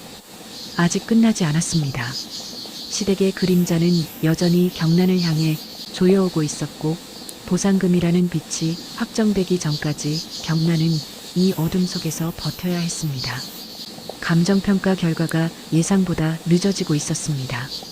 행정기관에 문의할 때마다 돌아오는 대답은 같았습니다. 아직 진행 중입니다. 조금만 더 기다려주세요. 경란은 매번 고개를 끄덕이며 돌아왔지만 기다림이 길어질수록 불안은 커져갔습니다. 보상금이 확정되지 않는 한 경란의 생활은 하루하루가 줄타기였으니까요. 통장 잔고는 바닥을 향해 줄어들고 있었습니다. 아버지의 장례비, 친정에 남아있던 소소한 채무, 집 수리비가 겹치면서 경란이 쓸 수 있는 돈은 얼마 남지 않았습니다. 식당 아르바이트로 버는 돈은 공과금과 식비를 겨우 감당하는 수준이었고 예상치 못한 지출이 생기면 그마저도 부족했습니다. 설상가상으로 집이 경란을 시험하기 시작했습니다. 가을비가 며칠째 내리던 어느 날 지붕에서 물이 새기 시작했습니다. 처음에는 안방 천장 구석에 작은 얼룩이 번지더니 빗줄기가 거세지자 물방울이 뚝뚝 떨어졌습니다. 경란은 대야를 갖다 놓고 천장을 올려다보았지만 혼자서 지붕 수리를 할 수는 없었습니다. 그 다음 주에는 보일러까지 멈춰버렸습니다. 아침에 수도꼭지를 틀자 찬물만 나왔고 경란은 냄비에 물을 끓여 세수를 해야 했습니다. 10월의 아침 공기는 이미 차가웠고 찬 마루에 앉아있으면 발끝부터 한기가 올라왔습니다. 그런 와중에 행정기관에서 연락이 왔습니다. 감정평가 관련 서류 중 하나가 누락되었다는 것이었습니다. 토지 이용 계획 확인서를 보완해서 다시 제출해달라는 안내였는데 경란은 그 서류가 무엇인지도 어디서 발급받는지도 정확히 몰랐습니다. 읍사무소를 찾아가 물어보고 인터넷을 검색하고 현수에게 전화해서 확인한 뒤에야 겨우 서류를 준비할 수 있었습니다. 하지만 이 과정에서 사흘이 더 지연되었고 경란은 자신이 얼마나 무력한지를 다시 한번 느껴야 했습니다. 그리고 경란이 가장 두려워하던 일이 일어났습니다. 윤수에게서 연락이 온 것이죠. 차단해둔 번호가 아니라 모르는 번호로 전화가 왔고 경란이 무심코 받자 윤수의 목소리가 흘러나왔습니다. 경란아, 나야. 끊지 마. 한 번만 만나자. 경란의 손이 떨렸습니다. 목소리는 예전과 달리 낮고 다급했지만 그 안에 숨어있는 의도가 무엇인지 경란은 느낄 수 있었습니다. 부드러움이 아니라 계산이었습니다. 보상금 소식을 들은 것이 분명했습니다. 만날 얘기 없어요. 경란이 전화를 끊으려는 순간 윤수가 빠르게 말했습니다. 엄마가 변호사 쓸 수도 있어. 상속 관련해서 문제 제기할 수 있다고 하더라. 만나서 좋게 얘기하자.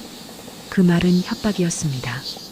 법적으로 문제를 삼겠다는 위협을 만나자는 말 뒤에 숨겨놓은 것이죠. 경란은 전화를 끊고 바로 현수에게 연락했습니다. 현수가 침착한 목소리로 말했습니다. 직접 만나지 마. 전화 내용은 날짜와 시간을 기록해두고 앞으로 모르는 번호는 받지 않는 게 좋아. 상속 등기는 적법하게 처리되어 있으니까 법적으로 문제될 건 없어. 현수의 말에 안심이 되었지만 전화를 끊고 나자 손이 멈추지 않고 떨렸습니다. 경란은 마루에 주저앉아 무릎을 끌어안았습니다. 시댁에서 완전히 벗어났다고 생각했는데 그림자가 여전히 따라오고 있었습니다. 이혼 서류에 도장을 찍었어도 물리적으로 떨어져 있어도 그 사람들은 경란을 놓아줄 생각이 없었습니다. 그날 밤 경란은 잠이 오지 않았습니다. 보일러가 고장난 방에서 이불을 목까지 끌어올리고 누워 있는데 어둠 속에서 아버지 영정 사진이 희미하게 보였습니다. 경란은 사진을 바라보며 나직이 말했습니다. 아빠, 나 결국 혼자야? 대답은 없었습니다. 바깥에서 바람이 창문을 흔드는 소리만 들렸고 지붕 위로 빗물이 떨어지는 소리가 대야 안에서 울렸습니다. 경란은 눈을 감았지만 감은 눈 뒤로 과거의 장면들이 스쳐갔습니다. 새벽 5시에 부엌 혼자 전을 부치는 손, 쏟아지는 잡채, 킥킥대는 아이들, 시골 것 피라고 말하는 시어머니, 버릇없다고 소리치는 남편. 그 장면들이 악몽처럼 선명하게 재생되었고 경란은 이불을 움켜쥐며 몸을 웅크렸습니다. 참기름 냄새가 나는 것 같았습니다. 실제로는 아무 냄새도 없었지만 그때의 기억이 코끝까지 생생하게 되살아났습니다. 보상금이 나오지 않으면 어떡하죠? 서류에 문제가 생기면, 시댁에서 정말 변호사를 붙이면, 이 집 지붕이 무너지면, 겨울이 오면 어떻게 버티죠? 불안이 꼬리에 꼬리를 물며 밀려왔고 경란은 새벽까지 잠들지 못했습니다. 눈물이 흘렀습니다. 소리 없이 베개를 적시는 눈물이었습니다.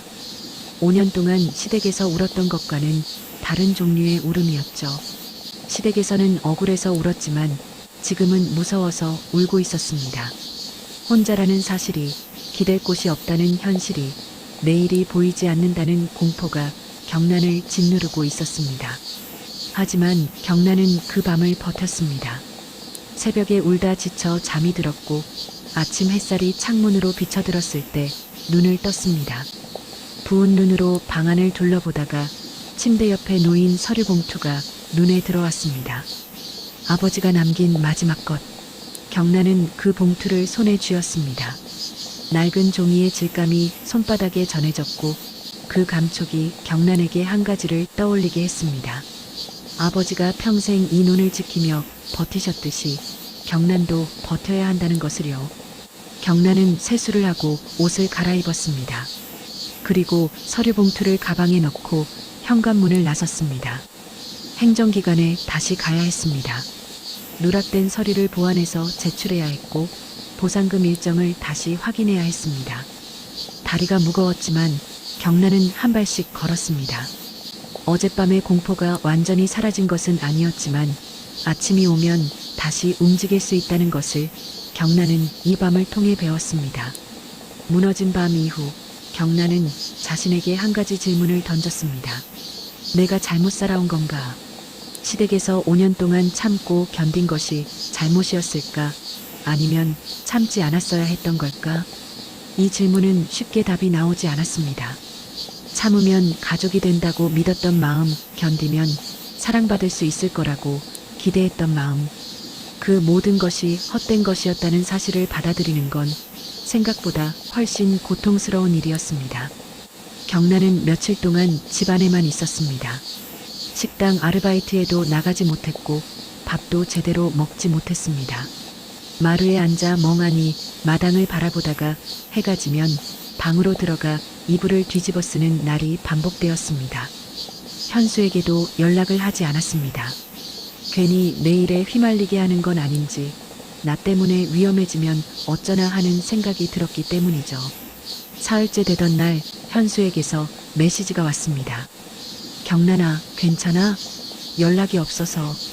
경란은 한참을 들여다보다가 짧게 답했습니다. 괜찮아요. 좀 쉬고 있어요. 하지만 현수는 그 메시지를 믿지 않은 듯 했습니다. 다음날 오후 경란이 마루에 앉아 있는데 대문 밖에서 차 소리가 들렸습니다. 현수가 서울에서 내려온 것이었습니다. 현수는 들어오면서 집안을 한번 둘러보았습니다. 싱크대에 쌓인 그릇, 널려있는 빨래, 거실 테이블 위에 아무렇게나 놓인 서류들. 경란의 상태가 좋지 않다는 걸 한눈에 알 수 있었죠. 현수는 아무 말 없이 부엌으로 가서 물을 끓이고 컵라면 2개를 꺼냈습니다. 하나를 경란 앞에 놓고 건너편에 앉았습니다. 한참을 아무 말 없이 앉아 있었습니다. 먼저 입을 연 건 경란이었습니다. 오빠, 나 때문에 귀찮지 않아요? 솔직히 말해줘요. 현수가 컵라면 뚜껑을 열며 고개를 저었습니다. 귀찮으면 안 왔지. 경란이 고개를 숙이며 말했습니다. 나한테 이렇게까지 해줄 이유가 없잖아요. 우리 어릴 때 잠깐 같은 동네 살았던 게 전부인데. 현수가 경란을 가만히 바라보다가 조용하지만 또렷한 목소리로 말했습니다. 경란아, 내가 선택할 권리가 있어. 도움을 받는 것도 선택이야. 거절할 수도 있고 받아들일 수도 있어. 그건 내가 결정하는 거야. 그 말이 경란의 가슴에 깊이 닿았습니다. 시댁에서는 경란에게 선택이라는 것이 주어진 적이 없었습니다. 항상 누군가가 정해놓은 역할을 따라야 했고, 거부는 곧 불효이자 버릇없는 행동으로 규정되었죠. 하지만 현수는 경란에게 선택할 수 있다고, 그리고 그 선택을 존중한다고 말해주고 있었습니다. 다음 날 경란은 오랜만에 아침 일찍 일어났습니다. 세수를 하고 마당으로 나가자 텃밭 너머로 아버지의 눈이 보였습니다. 아침 안개가 논 위에 낮게 깔려 있었고 그 너머로 산등성이가 희미하게 드러나고 있었습니다. 경란은 논두렁에 서서 그 풍경을 한참 바라보았습니다. 이 논은 아버지가 평생을 바쳐 지킨 땅이었습니다. 봄에 물을 대고 여름에 김을 메고 가을에 추수를 하고 겨울에는 논바닥을 고르셨죠. 허리가 아파도 비가 와도 아버지는 이 논을 떠나지 않으셨습니다. 이제 이 논이 경란에게 남겨졌고 곧 보상금으로 바뀌게 될 것이었습니다. 하지만 경란에게 이 논은 돈 이상의 의미가 있었습니다. 아버지의 마지막 선물이자 스스로 일어설 수 있다는 증명이었습니다. 경란은 집으로 돌아와 서류 봉투를 꺼냈습니다. 이번에는 아버지의 토지대장만 본 것이 아니라 그 옆에 수첩을 펼쳐놓았습니다. 시댁에서 겪었던 일들을 기록한 수첩이었죠. 경란은 두 가지를 나란히 놓고 바라보며 생각했습니다. 그리고 결심했습니다. 시댁에서 당한 일들을 감정적인 기억이 아니라 객관적인 문서로 정리하겠다고. 경란은 수첩의 내용을 날짜 순으로 다시 정리하기 시작했습니다. 사건 일지 형태로 언제, 어디서, 누가, 무슨 말을 했는지, 어떤 행동을 했는지를 빠짐없이 적었습니다. 잡채 사건, 친정 방문 거부, 명절 노동 강요, 모욕적인 발언, 윤수의 외도 정황. 5년 동안의 기록이 몇 페이지에 걸쳐 정리되었고 그것을 다 적고 난 뒤 경란은 이상하게도 마음이 가벼워졌습니다. 머릿속에서 뒤엉켜 있던 것들이 글자로 정리되면서 비로소 거리를 두고 바라볼 수 있게 된 것이죠. 윤수와 시댁에서 오는 연락은 모두 차단했습니다. 현수가 법적으로 대응할 준비를 해두었기 때문에 경란은 더 이상 그쪽 연락에 흔들리지 않기로 했습니다. 모르는 번호는 받지 않았고 만약 직접 찾아오는 일이 생기면 바로 경찰에 신고하기로 현수와 약속했습니다. 조금씩, 아주 조금씩 경란의 일상이 돌아왔습니다. 다시 식당에 나가기 시작했고 텃밭에서 배추와 물을 심었습니다. 마을 교회에 나가 예배에 참석하기 시작했는데 처음에는 조용히 뒷자리에 앉아 있기만 했지만 시간이 지나면서 옆자리 아주머니와 인사를 나누게 되었고 봉사활동에도 참여하게 되었습니다. 사람들과 다시 연결되는 느낌이었습니다. 시댁에서는 경란이 연결된 곳이 부엌뿐이었지만 이 마을에서는 사람과 사람 사이에 자리를 잡아가고 있었습니다. 현수는 일주일에 한 번씩 고향에 내려왔습니다. 어떤 날은 집수리에 필요한 자재를 가져왔고 어떤 날은 보상금 관련 서류를 함께 검토했습니다. 경란이 혼자 해결하기 어려운 일들을 현수가 옆에서 도와주었지만 현수는 단 한 번도 경란 대신 결정을 내린 적이 없었습니다. 항상 내가 어떻게 하고 싶어? 라고 물었고 경란의 대답을 기다렸습니다. 어느 날 밤 경란은 마루에 앉아 하늘을 올려다보며 스스로에게 말했습니다. 나는 피해자가 아니라 생존자입니다. 그 말이 입 밖으로 나오는 순간 가슴 안에서 무언가가 단단하게 자리를 잡는 느낌이 들었습니다. 내가 나를 지킨다. 이 한 문장이 경란의 새로운 신념이 되었고 이 신념이 곧 다가올 변화의 동력이 될 거라는 것을 경란은 아직 알지 못했습니다. 바람이 차가워지고 있었지만 경란의 눈에는 처음으로 겨울 너머의 봄이 보이기 시작했습니다. 그 전화는 평범한 화요일 오전에 걸려왔습니다. 경란이 텃밭에서 물을 뽑고 있을 때 주머니 속 휴대폰이 울렸습니다. 관할 토지수용위원회 담당자의 전화였습니다. 경란은 흙 묻은 손을 바지에 닫고 전화를 받았습니다. 정경란 씨 되시죠? 감정평가 결과가 확정되어서 안내드립니다. 경란의 심장이 두근거렸지만 최대한 차분한 목소리로 대답했습니다. 네, 말씀해 주세요. 보상금 총액이 48억 원으로 확정되었습니다. 세부 내역은 서면으로 발송될 예정이고 이의 신청 기간과 수령 절차에 대해 안내드리겠습니다. 48억 원. 경란은 그 숫자를 듣는 순간 무릎에 힘이 풀려 텃밭 흙바닥에 주저앉았습니다. 전화기를 쥔 손이 떨렸고 귀에서 담당자의 설명이 계속 이어졌지만 반도 들리지 않았습니다. 겨우 정신을 추스르고 네, 알겠습니다를 몇 번 반복한 뒤 전화를 끊었습니다. 경란은 텃밭에 앉은 채 한참 동안 하늘을 올려다보았습니다. 48억 원. 아버지가 평생 허리를 굽히며 일구신 논이 시골에 작고 볼품없던 그 땅이 상상할 수 없는 금액으로 돌아온 것이었습니다. 경란의 눈에서 눈물이 흘렀습니다. 기쁨이 아니라 아버지에 대한 그리움과 감사가 한꺼번에 밀려왔기 때문입니다. 아빠 고마워요. 경란은 그 말을 하늘을 향해 내뱉고 한참을 울었습니다. 아버지가 살아계실 때 한 번도 제대로 해드리지 못한 것이 후회로 밀려왔지만 동시에 아버지가 마지막으로 남겨주신 이 선물이 경란을 다시 세워주고 있었습니다. 현수에게 바로 연락했습니다.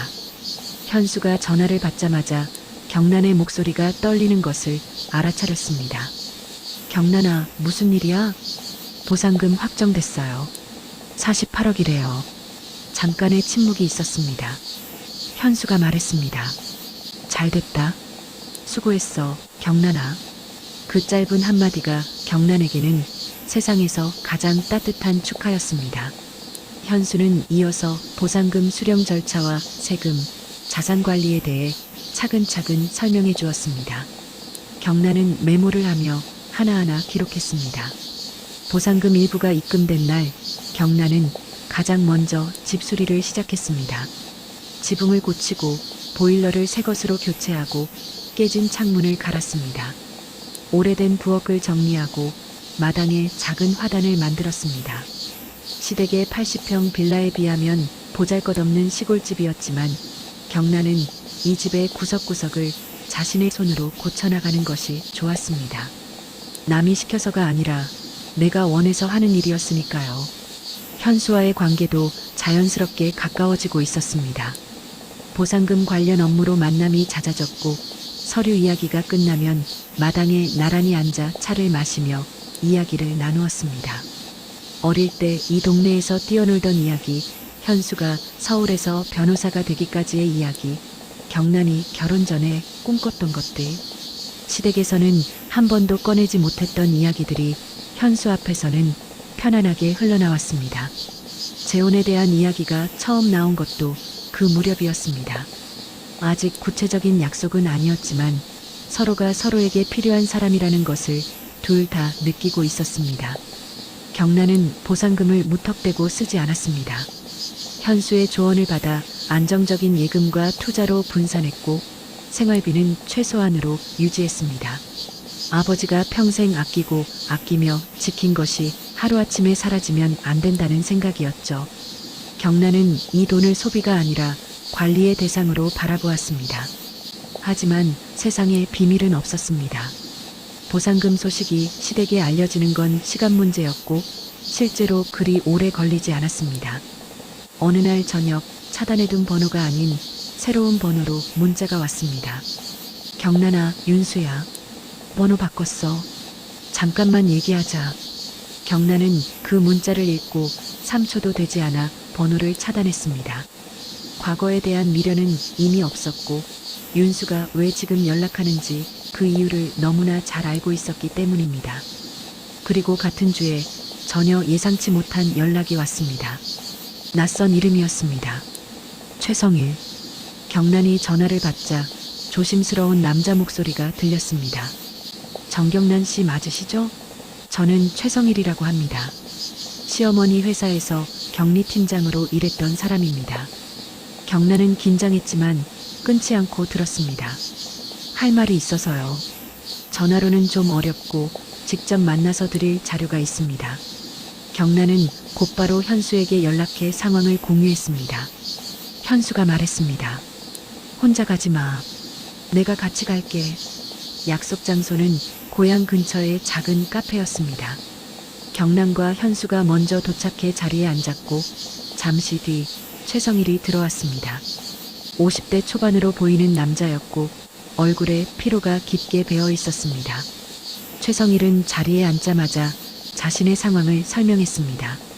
신정자 회사에서 15년 동안 격리팀장으로 일했는데 6개월 전에 갑자기 해고당했다고 했습니다.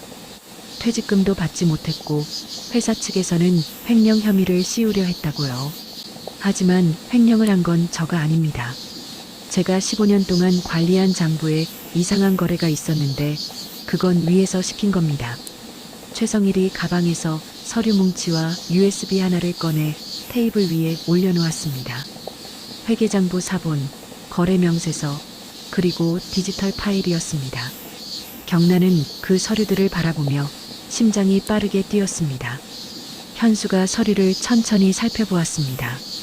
잠시 후 현수의 표정이 심각해졌습니다. 서류에는 밀수, 뇌물, 그리고 해양경찰 단속정보 유출에 관한 정황이 담겨 있었습니다. 시아버지 김철수의 인맥을 통해 단속 일정을 미리 빼돌리고 그 정보를 이용해 밀수품을 반입한 흔적이었습니다. 현수가 최성일에게 물었습니다. 이 자료의 출처와 적법성을 검증해야 합니다. 시간을 주시겠습니까? 최성일이 고개를 끄덕였습니다. 현수가 경란을 바라보았습니다. 경란의 표정은 복잡했지만 목소리는 단단했습니다. 법이 판단하게 해주세요. 그 한마디가 모든 것을 결정했습니다. 현수는 증거 검증 절차에 착수했고 경란은 내부 고발 접수를 위한 서류를 준비하기 시작했습니다. 5년 동안 참기만 했던 경란이 이제는 법 앞에 서겠다고 결심한 것이었습니다. 반격이 시작되었습니다. 현수가 증거 검증을 마치는데 2달이 걸렸습니다. 최성일이 제출한 회계장부와 거래명세서, USB에 담긴 디지털 파일을 하나하나 대조하고 관련 법령을 확인하고 전문가 자문까지 거쳤습니다. 그리고 마침내 현수가 경란에게 말했습니다. 자료가 충분해. 세관과 검찰에 접수할 수 있어. 경란은 깊은 숨을 내쉬었습니다. 이 순간이 오기까지 얼마나 오랜 시간이 걸렸는지를 생각하면 가슴이 먹먹했습니다. 하지만 경란은 고개를 끄덕이며 말했습니다. 해주세요. 내부 고발 접수는 조용히 이루어졌습니다. 현수가 세관조사팀과 검찰에 동시에 자료를 제출했고 수사기관에서는 즉시 계좌 추적에 들어갔습니다. 경란의 이름은 제보자 목록에 오르지 않았습니다. 최성일이 직접 내부 고발자로 나섰기 때문이죠. 하지만 그 뒤에서 자료를 정리하고 법적 절차를 밟는데 힘을 보탠 것은 경란과 현수였습니다. 수사가 시작된 뒤 일은 빠르게 진행되었습니다. 세관조사팀이 신정자가 운영하는 해산물 수입 회사의 수입 신고 내역과 실제 물량을 대조했고 상당한 차이가 확인되었습니다. 신고하지 않은 물품이 수년간 반복적으로 반입된 흔적이 발견된 것이죠. 동시에 검찰은 김철수의 전직 해양경찰 인맥을 통한 단속정보 유출 정황을 추적했습니다. 퇴직 이후에도 현직 후배들과 지속적으로 연락하며 단속 일정을 빼돌린 기록이 통신 내역에서 확인되었습니다. 그리고 어느 날 아침 강북 80평 빌라에 검은 차량 여러 대가 줄지어 섰습니다. 압수수색 영장이 집행된 것이었습니다. 수사관들이 현관문을 열고 들어섰을 때 시어머니 신정자는 거실 소파에 앉아 있었습니다. 영장을 확인한 신정자의 얼굴이 하얗게 질렸고 곧이어 목소리가 높아졌습니다. 이게 무슨 짓이야? 우리 집에 감히 누가? 하지만 수사관들은 동요하지 않았습니다. 거실 서랍장, 서재 캐비닛, 안방 금고에서 서류와 장부가 꺼내졌고 컴퓨터 하드 디스크가 압수되었습니다. 신정자가 소리를 질렀지만 수사관들은 절차대로 압수 목록을 작성하며 묵묵히 작업을 이어갔습니다. 같은 시간 김철수의 사무실에서도 압수수색이 진행되고 있었습니다. 해양경찰 퇴직 후 사용하던 개인 사무실에서 단속정보 관련 메모와 현직 경찰관과의 통신 기록이 확보되었습니다. 김철수는 수사관 앞에서 아무 말도 하지 못했습니다. 평생 체면과 직위를 중시하던 사람이 자신의 사무실에서 수갑을 차게 될 상황에 놓인 것이었습니다. 소식은 빠르게 퍼졌습니다. 언론에서 해양경찰 출신 인사의 단속정보 유출과 수산물 밀수 사건을 보도하기 시작했고 빌라 앞에는 취재진의 카메라가 몰려들었습니다. 신정자가 커튼을 치고 문을 잠갔지만 플래시 불빛은 창문 틈새로 번쩍거렸습니다. 이 집이 그토록 중시하던 체면이 산산조각 나는 순간이었습니다. 세무조사도 뒤따랐습니다. 신정자의 회사에 대한 정밀 세무조사가 시작되면서 수년간의 탈세 규모가 드러났고 추징금이 눈덩이처럼 불어났습니다. 회사는 운영이 불가능한 상태에 빠졌고 거래처들이 하나둘씩 등을 돌렸습니다. 가족 내부에서도 균열이 벌어지기 시작했습니다. 가장 먼저 도망친 것은 시누이 윤정이었습니다. 수사 소식을 듣자마자 남편과 함께 짐을 싸서 다른 도시로 이사해버렸고 시부모에게 연락조차 하지 않았습니다. 명절마다 찾아와 음식의 트집을 잡고 잡채 그릇을 밀어냈던 그 윤정이 가족에게 위기가 닥치자 가장 먼저 사라진 것이죠. 첫째 며느리 정수님의 친정도 무사하지 못했습니다. 정수님의 친정이 운영하는 수산물 유통회사가 신정자의 밀수 물량을 유통한 정황이 포착되면서 동반 압수수색을 받았습니다. 정수님의 친정아버지가 조사를 받게 되면서 그토록 신정자의 사랑을 받던 첫째 며느리의 입지도 무너졌습니다. 정수님은 시댁의 발길을 끊었고 신정자에게 전화조차 하지 않았습니다. 김철수는 직위 해제 후 수사 대상으로 전환되었습니다. 퇴직 후에도 유지하던 업계 인맥과 권위가 하루아침에 사라졌고 예전에 그를 형님이라 부르던 사람들은 전화를 받지 않았습니다. 신정자의 회사는 청산 절차에 들어갔고 재산 대부분이 동결되었습니다. 그리고 윤수는 수사 소식이 터지자 한세라에게 연락했지만 한세라는 이미 윤수의 번호를 차단한 뒤였습니다. 돈과 체면이 사라진 남자에게 관심을 가질 이유가 없었으니까요. 사업가 집안의 아들이라는 타이틀이 벗겨지자 윤수 곁에는 아무도 남지 않았습니다. 며칠 뒤 경란의 휴대폰에 낯선 번호로 문자가 왔습니다. 경란아, 윤수야. 변호사 비용이 필요해. 제발 좀 도와줘. 부탁이야. 경란은 그 문자를 처음부터 끝까지 읽었습니다. 5년 전 이 남자와 결혼할 때 경란은 평생을 함께하겠다고 약속했었습니다. 하지만 그 약속을 먼저 저버린 건 윤수였죠. 경란은 답장을 쓰지 않았습니다. 문자를 닫고 번호를 차단하고 휴대폰을 테이블 위에 내려놓았습니다. 그리고 창밖을 바라보았습니다. 마당 너머로 겨울 햇살이 비치고 있었고 수리를 마친 지붕 위로 참새 한 마리가 앉아 있었습니다. 경란의 마음은 고요했습니다. 분노도 통쾌함도 슬픔도 아닌 그저 하나의 장이 끝났다는 담담한 느낌이었습니다. 시댁이라는 세계가 스스로 무너져 내리고 있었고 경란은 그 무너짐에 휘말리지 않고 자신의 자리에 서 있었습니다. 5년이 흘렀습니다. 경란은 교회 재단에서 운영하는 봉사팀에 소속되어 매주 한 번씩 요양원과 병원을 방문하고 있었습니다. 이날은 도심 외곽에 있는 정신요양병원을 찾는 날이었습니다.